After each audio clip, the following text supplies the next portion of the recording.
Samsung Galaxy S26 Ultra or wait for the Galaxy S27 Ultra that's going to be coming next year. So let's go ahead and talk about if this is worth getting the remainder of this summer, the remainder of this year.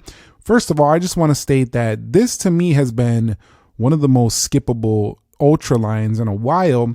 If you think about how much of an iterative update it was over some previous versions, this one is not that hard to skip, and you might want to wait for the S27 Ultra. But let's talk about if you should just get this or wait. So let's go ahead and give a little reality check on the Galaxy S26 Ultra. This has been a great phone, and that is the reality and the fact of the matter. However, when we take a look at the past two editions, the Galaxy S25 Ultra, and we take a look at the Galaxy S24 Ultra, the past two, these phones have also been very excellent. And this has been a very safe upgrade for the Galaxy S26 Ultra. And so one of the reasons why I think it might be worth waiting for the S27 Ultra is because there are a lot of rumors that the design is finally going to change a lot more drastically than we've seen in the past three editions. So if you are looking for a design change, this is probably worthy of a wait for sure. But if you love the way the S25 Ultra looks, the S24 Ultra, and you just want something now, I think it's worth going to get if you don't want to wait out for maybe a different camera bar. We might see a horizontal layout right now versus this vertical camera layout that we see right here. Now, one of the big ones, though, that I'm actually pretty excited for is the upgrade to the battery. So we should be seeing finally Samsung jump on board with the silicon carbon revolution that's occurring on a lot of other phones, but Samsung has stayed out of the arena there. We probably will see it finally on the next version of the Ultra line of smartphones. However, there is a chance that that won't happen, but I think if you are looking for better battery tech, this is probably the time to go ahead and wait it out for these devices, because the Galaxy S26 Ultra wasn't really that much of an improvement versus last year's S25 Ultra. So I'd like to see a bigger silicon carbon battery, and it might be worth waiting if that is something that you care about quite a bit. I just don't see them not putting it on the next one, but there is always a chance, so we'll have to wait that out and see. So right now, the Galaxy S26 Ultra already features some of the best cameras in the game. If we go ahead and flip this thing around, you'll see we do get 100x zoom, 10x there on that optical setup. You'll see right here, we do have ourselves up to 200 megapixel camera. In video, very unique features like the horizontal lock feature over here for super steady. Also, we do have 8K video recording on here. And one of my favorites is the log LUTs that I've talked about in my previous videos, including Thriller, which can dial back the contrast. You'll also find things like Blockbuster, Standard, and you could just put it in natural. But for real, the thing is that they're going to have a variable aperture setup, which is going to allow the camera to kind of switch into different apertures to give you better and crispier, not only low light performance, but also going to give you crispier image detail, because when you could change the aperture to exactly match the lighting, that can make for some extreme detail upgrades. So I think it's worthy of a wait if camera is something you're trying to have the best of in your phone. This is really not that much different on the S26 Ultra from the S25 Ultra, although it is better. It's not like a major change from the previous ones. I do think we're also going to see finally an upgrade on that front-facing camera, likely going to see a 16 megapixel on the front here, and maybe a different aspect ratio, maybe give us a little bit wider of a shot here. I do expect that on the camera as well. So if you want to talk about waiting or getting this now, I would say if you're not really caring about extreme detail upgrades and you already think this is plenty enough, which it is for most folks. I mean, it is still a pro level camera. Let's get it real.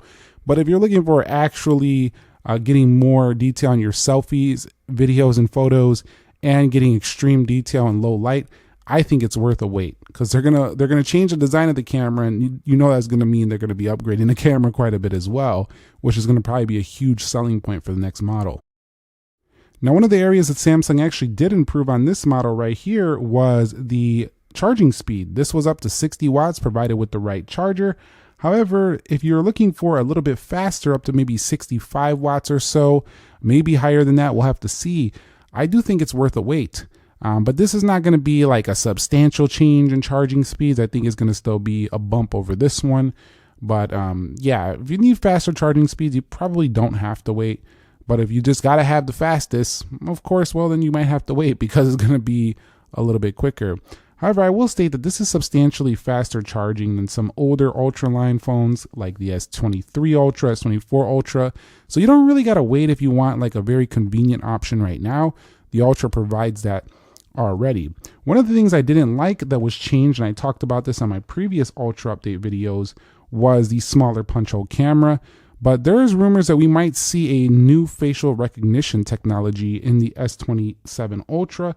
We'll have to see if it becomes true, but having this thing shrink a bit or even give us some under display face tech that will allow this to unlock would be pretty substantial. So I'm actually keenly aware and looking out for that on my next Ultra line update. I'm really looking forward to that, and I would be really on board with an all-screen Ultra or something like a under-display facial recognition tech. That would really be a showstopper, I feel like, for a new smartphone. We have never really seen like Face ID type stuff under the display. So it would be pretty awesome if we can get something like that. But I do think we might just see a smaller punch hole first, and maybe some facial recognition tech there as well. So we'll see what happens. Now, this Galaxy S26 Ultra already gives you the innovative privacy display technology, which allows you to put this thing on different angles and stop having people look over your shoulder, whether you're on the train, the bus, concerts, you name it, in the office. You just don't want them looking at your stuff. And I understand there's very important stuff on your phone, unless you're just like scrolling on TikTok or whatever. But you know, if you're doing some serious business like a lot of people do on their boss status S26 Ultra phone, you don't really have to wait for the next version of the OLED display. But they are going to be coming with likely new M series panels. This one already has great anti-reflective properties. It also gets very bright, and it also does have that change in the subpixel arrangement that does cause this phone to give you a little bit more of a fuzzier text on angles. That's how they allow it to get this privacy display feature set on board. You kind of adjust to it over time, but you can never not unsee it once you see it compared to a different phone. So I do think if this display was a little more disappointing to you on the S26 Ultra, I think Samsung's going to fix that on the next one, make them brighter, better than ever. And I just think that we're going to see just more of improvements on the next version. And display is no different. So you can just pick up a S24 Ultra or S25 Ultra right now and have the better display than this in some areas, like smaller punch hole, for example, maybe better off-axis sharpness, especially the S25 Ultra. But I would say you don't gotta wait if you just want a really good phone right now. This is not like, I don't think it's going to be groundbreakingly better, but it is going to be enough better that it's going to, I think, make this phone kind of irrelevant display-wise comparatively to the new one. Per usual, we see that every year, but there was a lot more things that this phone got a lot more complaints because mostly of those off-axis text, so how it looks. But it's kind of like, it's not like a flaw with the display, it's just how the tech is designed to give you privacy display. So we'll see what happens there, but M16 OLED panels potentially on their way. So if you want to wait for the best Samsung display ever on an Ultra, it might be worthy of a wait. Now, this doesn't pertain exactly to the S26 Ultra, but if you are watching this, little bonus information here for this video, if you prefer something more along the lines of a base model, we could be seeing a smaller S27 Pro next year that's going to give us more features than this base S26 that was rather boring this year. So if you are watching this and you're like, I don't care about the Ultra, I watch your videos, but I am going to be looking at a smaller phone soon, keep in mind S27 Pro is a highly likely option that's going to be making its way next year, or maybe early next year. So this is definitely something I would wait it out for if you were looking at more base models. But moving back towards the topic of the S26 Ultra, thermal efficiency was not the best on the S24 Ultra with its titanium shell. We have aluminum here. You have titanium as well on the S25 Ultra, but this has been really good with the larger vapor chambers on board in this phone, and I haven't had hardly any of an issue with that But once again, they're going to go to a 2nm chipset design. Most likely, we're also going to see probably the same RAM. I think due to the DRAM memory crisis with the AI explosion, I don't see them going up to 16 gig on the base. They could eventually do that down the line, but I don't see it happening. But better thermal efficiency and better processing performance, along with their further improvements they keep improving on One UI, does mean that I think we are going to get a phone that is going to be cooler than ever to the touch. So if you're looking for always better thermals and stuff like that, of course, you can consider waiting. But if you need a phone now and you're looking for great thermals, you don't actually have to wait because this one already does it very well. So I'd say go with S26 Ultra now if thermals are your concern. So we are going to see a departure of the, or we're not going to see, excuse me, a departure of the S Pen. So we'll have the S Pen on board on the next version. I don't think we're going to see a redesign in this S Pen. I don't think we're going to see major updates to the feature set. I just think it's going to be kind of like this, how it's just included with their standard features that come with it. I don't know we're going to see the Bluetooth return. Doubt we'll see that as well. The S Pen lovers out there, I do think you can get this now, get a good S Pen now with the S26 Ultra, but don't worry too much because with the S27 Ultra, you're likely going to see an S Pen again, which is really good. You know, I don't want it to go away. But for those of you who are like, I would rather have them take that out, give me bigger battery, give me thinner phone, whatever the case may be, I'm not in that camp. I'm in the camp of keep the S Pen, and I think that we are going to see it again, despite the massive design change that should be coming next year. Now, this video could age like milk if they don't mix up the design next year, and be sure to call me on the comments if they don't. But I just feel like it's time we're going to see something at least very different in the camera and on that front display with that punch hole camera. We'll see what happens though. Likely slightly higher prices are going to be likely for the next version of the Ultra, mostly down to, you know, inflationary pressures, and also I think a lot of it has to do more with the RAM.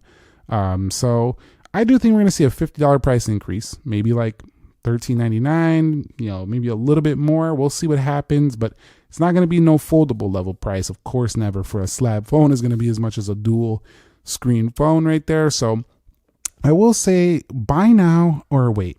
Here's how I look at it. We still have more than 6 months left until we likely see the S27 Ultra. Rumors are going to heat up after the iPhone season, but we're already kind of getting like little ideas here already what we could see next year for the S27 Ultra. So I do think if you found this one to be a little bit more of an iterative, boring update, it's an easy skip on the S26 Ultra. But if you need an Ultra upgrade now, there is just so much to love with this phone. I've enjoyed its lightweight feel. It's easy to grip, hold aluminum with thermals. I've enjoyed the S26's Ultra's better looking camera design over here versus the rings around the previous version. I've enjoyed the performance. It's been extremely good performance, and I've enjoyed its camera systems. I think they've been also very great with their versatility, their overall zooming features, also better photos and videos when in motion. But the upgrades are going to be really worth waiting for if you're planning to keep your phone for an extremely long time and you're just tired of seeing the same design over and over again. So that's when I would consider waiting. We will do more updates on this type of stuff in the future. This is a really early preliminary discussion about this, but we are going into, we're already well into the summer, and we got several months left. So some people are still confused as to whether they should buy the S26 Ultra or not. And if you find yourself not really resonating with too much of the upgrade, just go for it now. And if you found yourself saying, you know what, I'm just going to save a bit after this video, you can still consider picking up an S25 Ultra. It's going to give you a really great option. And if you want to save a lot more, you could even get yourself an S24 Ultra to hold you over until the S27 Ultra, or just keep whatever you're rocking right now. Speak of that, which Samsung phone are you rocking down below? If you're not rocking a Samsung phone, you could drop that one down there as well. We're not discriminating here. Thumbs up if you enjoyed it. Subscribe if you haven't already. Nick here. Be sure to be well. I'll catch you on the next episode. And peace.